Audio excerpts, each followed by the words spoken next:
The women with the anovulatory cycle. For the women with the anovulatory cycle, we will give the estrogen progesterone contraceptive, the levonorgestrel, intrauterine device, or other progesterone therapy, which decrease the risk of the endometrial hyperplasia and cancer.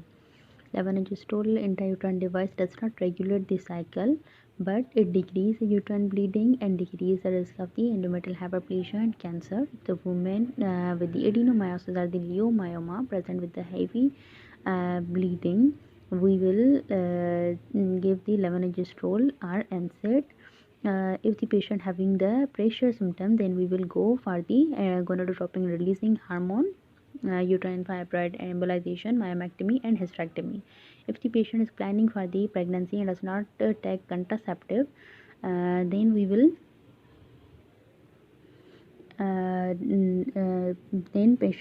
then we will go for the myomectomy. Patient should be counseled that after the myomectomy, her mode of delivery will be the cesarean, not the vaginal delivery. What kind of treatment are contraindicated if the patient is planning for the pregnancy? Uterine artery embolization, hysterectomy, and the endometrial ablation. The use of the levonorgestrel intrauterine device is not cost-effective in women who are planning to conceive a pregnancy. If the patient have the thrombosis, so we are not giving the estrogen therapy because estrogen increase the risk of the thromboembolism, and we are not giving the tranexamic acid if the patient give the history of the deep venous thrombosis, or giving the history of the diabetic or inherited thrombophilia, or if the patient is a smoker and her age is more than 35-year-old, and said our surgery only give the progesterone in all these conditions.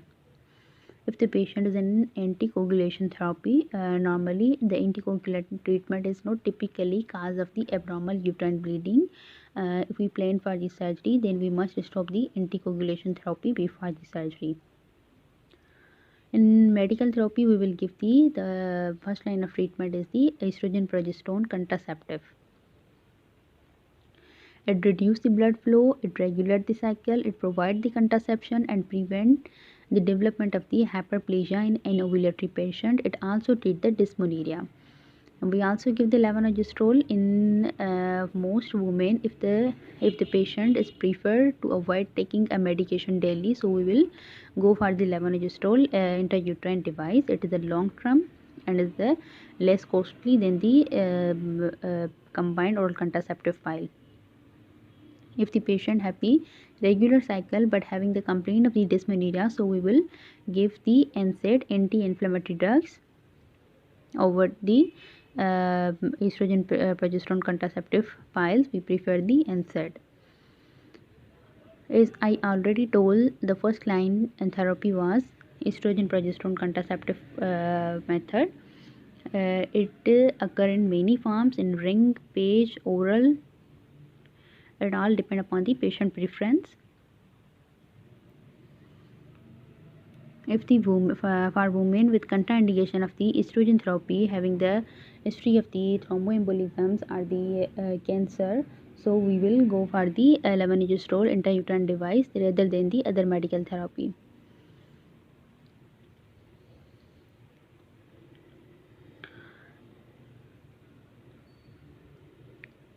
Levonorgestrel reduce the menstrual blood flow by the 74 to 97% after the 1 year of the use. Mirena was approved by the United States. Mirena released at 20 mcg levonorgestrel per day and produce the concentration of the progesterone.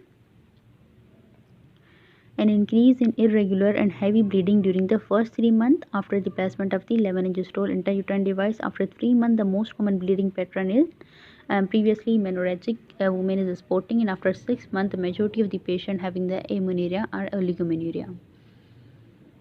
The levonorgestrel intrauterine device appeared with the more effective than other medical treatment.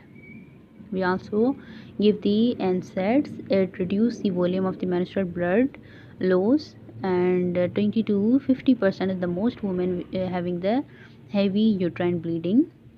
What kind of the mechanisms? The mechanism of the NSAID is it release the prostaglandin E2 and F2 alpha, which leads to the vasoconstriction and reduce the blood flow. It is a the advantage of the NSAIDs are low cost, acceptable side effect, and it reduce the dysmenorrhea. The advantage of the NSAID that they are low cost and it reduce the dysmenorrhea. NSAID used for the treatment of the chronic heavy or the prolonged uterine bleeding are prescribed to start on the first day of the menses and are discontinued either after 5 days. We will give the mefamic acid 500 mg TDS or naproxen 500 mg at the onset and 3 to 5 hours later. Ibuprofen also give. We are not giving the danazol due to its side effect, so it is not given.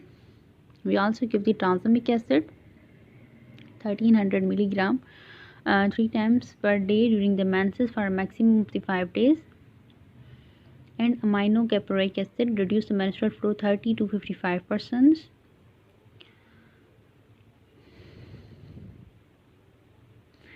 GnRH antagonists are currently not approved by the United States.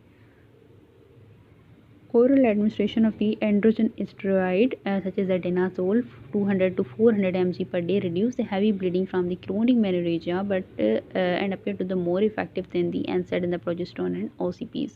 Danazol is the costly and unacceptable side effect occurs in approximately 40% of the patient. Therefore, it is not used for the prolonged uterine bleeding. Surgical management, endometrial ablation. The endometrial ablation is a minimal invasive option for the treatment of the heavy or the prolonged uterine bleeding when the medical treatment is failed.